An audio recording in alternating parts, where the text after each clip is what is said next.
कहाँ है? अधिकतर नदियों का उद्गम झीलों से हुआ है, आप सब जानते हैं। तो मानसरोवर झील कहाँ है? तो तिब्बत वाले क्षेत्र में मानसरोवर झील, ठीक है। इस मानसरोवर झील से सिंधु नदी का उद्गम होता है। इसका सिंधु नदी का। तो मानसरोवर झील से पश्चिम की दिशा में बहते हुए सिंधु नदी भारत में प्रवेश करती है। और ये नदी आपकी कौन सी, आपको बहुत एग्जाम में पूछा जाता है। देखिए बेटा, यहाँ पर कुछ श्रेणियां आती हैं। जैसे ऊपर अगर हमें यहाँ पर एक मैप फिर से बना दूं और ये थोड़ा सा देखना क्या कि 3 श्रेणियां, यानी कि हिमालय को देखें तो ट्रांस हिमालय, और ट्रांस हिमालय में हिमालय 4 भाग पड़ते हैं, ट्रांस हिमालय, बृहद हिमालय, लघु हिमालय और शिवालिक श्रेणी।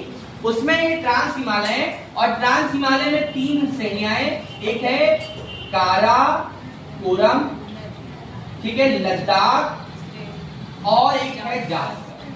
तो बेटा बताऊं आपको, ऊपर वाली जो है ये काराकोरम, नीचे वाली जो है दूसरे नंबर पे ये लद्दाख, और तीसरे नंबर पे जो है ये जास। तो सिंधु नदी लद्दाख और जास्कर श्रेणी के मध्य से बहती है। ये जो सिंधु नदी है ये किन दो श्रेणी के मध्य से बहती है? लद्दाख और जास्कर श्रेणी के मध्य से बहती है। बहुत सिंपल है, याद हो जाएगा। तो सिंधु नदी यहाँ पर आगे बढ़ते हैं। सिंधु नदी आपके भारत के यानी कि लद्दाख और जास्कर श्रेणी से के बीच से बहती है, ठीक है। आगे बढ़ते हैं। तो सिंधु नदी भारत और पाकिस्तान के बीच में बहती है, यानी पाकिस्तान में भी बहती है, ठीक है। आपको याद रखना, सिंधु नदी एक जल समझौता 1960 में हुआ था भारत और पाकिस्तान के बीच में, नदी के जल का बंटवारा जो भारत पाकिस्तान के बीच में हुआ था। तो ये आपको ध्यान रखना है। उसके बाद एक उसकी सहायक नदी है झेलम नदी। झेलम नदी शेषनाग झील। आपने कभी इतिहास पढ़ा है तो इतिहास में आपने कई बार नाम सुना होगा सिकंदर का। क्या? सिकंदर का नाम सुना होगा, सुना है?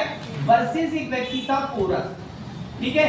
सिकंदर वर्सेस पोरस 326 ईसा के पूर्व जो है एक युद्ध हुआ था। इस युद्ध का नाम है पोरस का युद्ध या हाइडेस्पीस का युद्ध, झेलम नदी का युद्ध। झेलम नदी को विदिस्ता कहते हैं।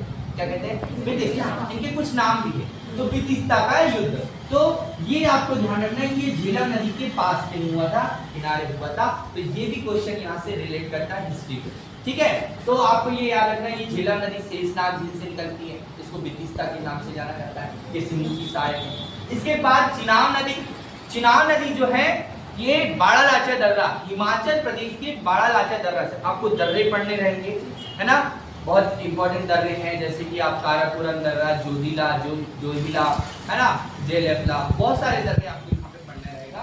तो यहाँ पर है बाड़ालाचा दर्रा, चिनाब नदी